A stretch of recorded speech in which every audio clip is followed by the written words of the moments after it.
তোমার মোবাইল দাও। কেন আমার মোবাইল আমি তোমার দেবো কেন? তোমার হাতে মোবাইল থাকলে তুমি রাতের বেলা ইমুতে কল দিয়া ওই কমলা ভাবির সাথে কথা কইবা, সেইটা আমি হইতে দিব না। দাও মোবাইল দাও। খবরদার ফালতু কথা বলবা না। আমি ইমোতে কল দিয়ে কমলা ভাবির সাথে কথা বলি না। আর তাছাড়া আমি কমলা ভাবির সাথে কথা বলি না গোলাপি ভাবির সাথে কথা বলি, তাতে তোমার কি? আমার অনেক কিছু, কারণ আমি তোমার বউ, তুমি আমার স্বামী। তুমি কথা বলবা শুধু আমার সাথে ভিডিও কলে কথা বলবা, তুমি আমার সব কিছু বলবা। খবরদার যদি কোনোদিন আমারে ছাড়া অন্য কোনো মেয়ের সাথে মোবাইলে কথা কইছো, একদম জিব্বা টাইনা ছিঁড়া ফেলাম, আর ঠোঁট দুইটা না সেলাই করে দিবি। কি বললি? আমি তোর জামাই, তুই আমার জিব্বাটাই না ছিঁড়া ফেলবি, ঠোঁট ছিঁড়া দিবি? দেখ, ঘরের বউর মতো থাকবি, সম্মান দিয়া কথা বলবি, তাহলে থাপড়া কানমান ফাড়া ফেলাম একদম। তুমি আমার থাপ্পড় দিবা? দাও থাপ্পড় দাও, দেখি কত বড় সাহস। দিয়া ফেলাম কিন্তু, একদম দিয়া ফেলামু। দাও দাও থাপ্পড় দাও, দাও। দেখ, আমার কিন্তু অনেক রাগ উঠতেছে, আমার সামনে থেকে সর, তাহলে একটা থাপ্পড় মারুম, গালের সব দাঁত পড়ে যাবো, খুঁজে পাবি না। আমার যদি তুমি থাপ্পড় দাও, তোমার হাত ভাঙ্গা আমি একদম লুলা কইরা ভিক্ষার থালি ধরাই দিব, আর নয়তো আমার নাম শারমিন না। কি বললি? আমার হাত ভাঙ্গা তুই ভিক্ষার থালা ধরাই দিবি? বুঝা গেলাম গা, তুই আমার বউ লাগস। এখন কোনো থাপ্পড় হইব না, ডাইভোর্সটা।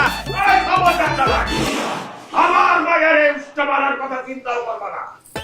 তার গায়ে যদি একটা ফুলের টোকাও লাগে, এই বাড়ি কিন্তু আমি ভাঙ্গা ভালা মুখে এই বাড়ি কি আপনার বাপের টাকায় কিনা নাকি যে আপনি তসমস করে ফেলাবেন?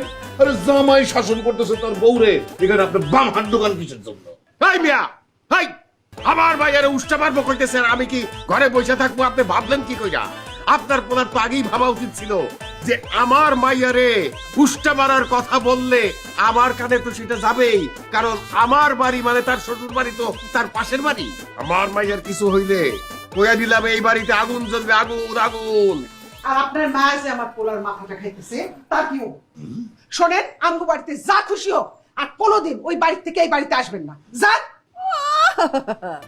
আমার মায়ের উপরে অত্যাচার করবা, আর আমরা এই বাড়িতে আসুন না? না, 100 বার আসুন, 1000 বার আসুন। আল্লাহ রে, বাড়ির পাশে বিয়ে করে ঠিক মতো জামাই মতো ঝগড়া করতে পারতেছি না। আব্বা মা, শ্বশুর আব্বা, শাশুড়ি আম্মা, আমরা তো ঝগড়া করতেছিলাম না, আমরা ফ্যামিলি প্ল্যানিং করতেছিলাম। কথা বলো না কেন? ওই যে কয়টা বাচ্চা হইবো, কার নাম কি রাখুন যায়, ওইসব নিয়ে আমরা কথাবার্তা বলতেছিলাম। আল্লাহর হস্তে আপনারা যান, ঘুমান, আমাদের ঘুমাইতে দেন। ও, পরিবার পরিকল্পনা করতেছো? তাইলে ঠিক আছে, যাইতেছি, কিন্তু মনে রাখো, আমার মাইয়ারে অত্যাচার করলে বা অত্যাচার করার চেষ্টা করলে পর্যন্ত আমরা কিন্তু আবার আইসা পড়ুম। মনে রাখো, তোমার বাড়ির পাশের বাড়ি কিন্তু আমাগো বাড়ি। চলো। খুব ভালো লাগছে না? এক কাজ কর, পাশের বাড়িতে আরেকটা বিয়া কর, আরো শান্তি পাবে। ও মা, আবার আব্বা দেখো আমার শ্বশুর শাশুড়ি আরেকটা বিয়ে করে পরামর্শ দিতে। আরে কি করতেছো ভাই? মজা করে ফেলতেছে। মা তোমরা যাও এখান থেকে, আবার শ্বশুর শাশুড়ি আয়া করবো। চুপ করো।